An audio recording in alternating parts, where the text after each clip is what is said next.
Hello and welcome back to Space Engineers. In today's video, we're looking at another large block transport ship, and this thing that I'm currently standing on is called the Ridgeback Freighter MK2, which is this glorious thing over here. So this is a large, non-jump capable transport ship that features 3 large cargo containers which you can see clearly in front of you, along with 2 artillery guns to blast your enemies with. We have dual cockpits that have the same controls and can both drive this thing around, and we do have a small interior that we can walk around in, but we can't decorate it due to the way it's all been set up. This only features ion thrusters, so we can only fly this in space, but it does come with a lot of spare places around the outside for you to attach on other thrusters if you want to do that.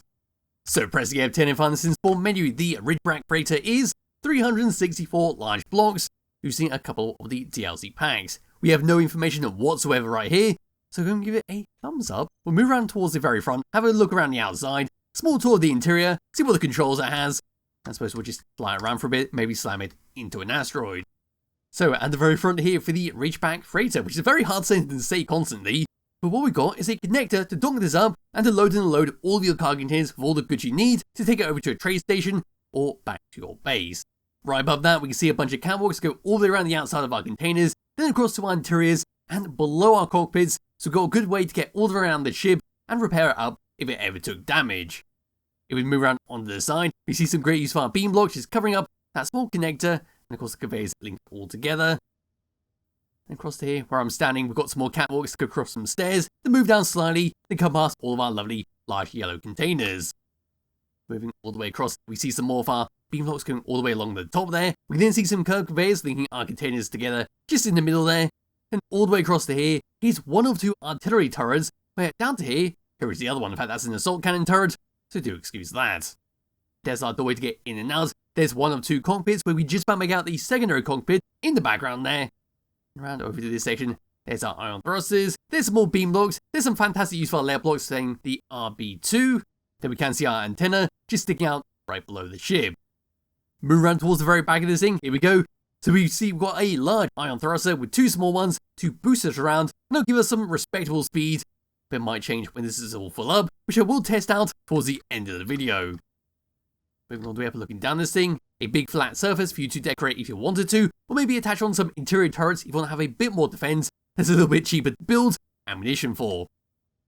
And make some more ion thrusters, all the way across to here, armored panels connect up to some conveyors, they go across to your industrial cockpits to drive it around, there's the top of your artillery gun, and all the way across there, there's our 3 cargo containers, as well as the catwalk on the opposite side. And there we are at the very front. Moving all the way down underneath this thing, past that connector.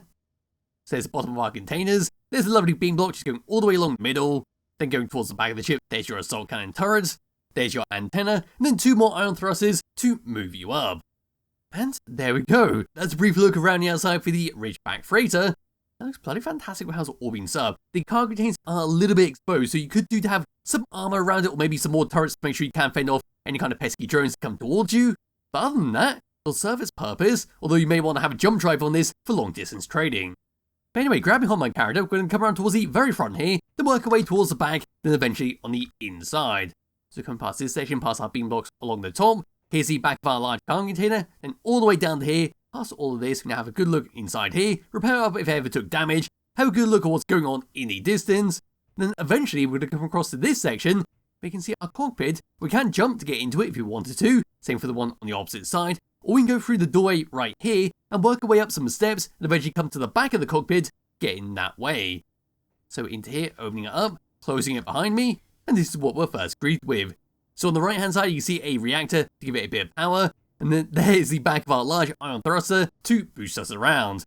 Onto this section we then see a winding stairs, go all the way up and up and up, like I said, to the back of the cockpit. Around towards the opposite side, there's our door to get into the other cockpit if we need to, but I'll just go and close that up, and come up these steps. So up, and around, past an O2HU generator, then around into this section, then got a gravity generator so we can jump without floating away. Around to here, a singular bed for you to go sleep on, if that's what you want to do. Back around to this part, over to here we then see a locker on this side, and then there is the back of our cockpit, go and get inside from this way. Anyway, through here, turning around, there's our O2HU generator once again, and there's a survival kit to recharge yourself on and to respawn on if you end up having an accident. But yes, as for this, it doesn't matter which cockpit we get into, just need to hop into one of them, so I'll go into this one, and these are the controls we get. Yes, first of all, we can just move this around, and we'll just demonstrate very quickly into this one, and there we go. Back into this. I don't know why I hopped out of that one, go back into this one, but here we go, third person view. Pressing number 1, this can be for your cockpit underneath the ship, so you can see what's going on, and well, to make sure we're going to avoid any kind of danger, or avoid crashing into anything. After that, I'm pressing number 3, that's for your artillery gun on the top there, there we go. And on that one, I'm pressing number 4, that's for your assault cannon turret below the ship. Coming out of that, I'm pressing number 8, that's for your antenna on and off. And then number 9 is for your ion thruster, the large one at the back there, to turn it on and off. There we go, so if you don't need this, if you want to save on a bit of power, you can do so. Anyway, turning that back on, tab number 2, got nothing else, so we can drive this thing around, see how it handles, and suppose we just crash it into an asteroid. So moving forwards, this is what we get, and she's hiding that signal. There we go. So we've got a nice lot of speed moving forwards, which is to be expected from something that has a large ion thruster attached onto it. Come to a stop, we are a lot slower, where you may want to do a 180, and luckily we do have plenty of gyroscope controls on this, so we can easily do a 180, slow ourselves down a lot quicker. Letting that come to a stop, then we'll do left and right. So here we go, moving left. And moving right, we are very slow compared to moving forwards and backwards. Moving down, feels a lot slower than moving left and right. Then moving up, again, it feels a lot slower than left, right, and forwards and backwards. But then, as you saw with the gyroscope controls, a complete stark difference compared to our thrusters, where this thing has a lot of control over it in first-person view. There's a bit of weight on here, so it does drag a little bit, but it's still very, very easy to control this thing, and will do very well if you want to avoid crashing into anything. But now what I'm going to do is just get out of the cockpit, and I'm going to fill up each of the containers with some very heavy resources, such as the large steel tubes, the metal grids. Then we're going to try it one more time, then we'll slam into an asteroid with our full weight, see what kind of explosion we can create. And here we go, I've finished filling up each of the containers, so into here, hiding empty, and coming down to this one. The first one's got 28k metal grids. Down to here, it does have a bit of ammunition by default, but we've got 10,000 large steel tubes. Then down into the last one, then got 11,000 large steel tubes, which is adding one hell of a lot of weight to this poor little ship. So now moving forwards, as you can see, we are a lot slower. That is to be expected, but it's a hell of a lot slower compared to what it was before. Slowing down is now even slower, so you want to be very careful when charging along towards the station or your base, because this thing is going to take a very long time to slow down, and even if we were to factor in a gyroscope, just do a 180, it's going to take quite some time, although not too bad, to actually do the full 180 to stop you a bit quicker. But even then, that large thruster and the two small ones are not going to be enough to stop you in a reasonable amount of time, so like I said, be careful of flying this thing around. That's that for the controls while full up. What we're going to do now is find a suitable asteroid. I believe this one in distance will do quite nicely. I'll just go charge all the way towards it. I think that'll be that for this video. And here we go, we are now fast approaching the asteroid at maximum speed. And I have a feeling this could be a rather big crash, although deep down something is telling me that, well, this is going to be a tiny crash where we're going to bump the front of it, then the whole ship will bounce backwards, because that tends to happen occasionally. But yes, any second now, here we go. And there we are, that's a lovely big crash. One hell of a lot of destruction. We simply just bore a massive hole into the asteroid, pulling away there. Look at that gigantic hole, and look at what's remaining of that poor ship. We simply got the rear of it, it's still on fire. It was to say try and fly all the way over to it.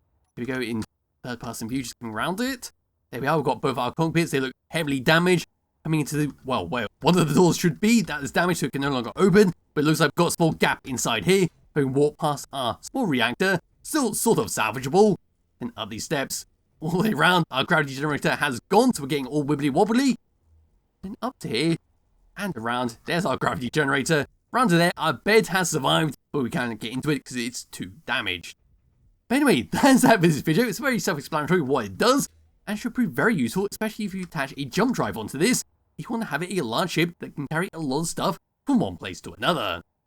So there'll be a link to it in the description below to download and play around it yourself. Highly recommend you do, as well as a link to the Skybox we're currently using. This is a brand new one, with some lovely reds and browns all the way around this thing. It's not as bright and colourful as some Skyboxes, but it does create quite an atmosphere, especially if you're using a modded lava planet. It'll work very well. Anyway, thank you all for watching. I'll be back with another video sometime soon. Bye bye.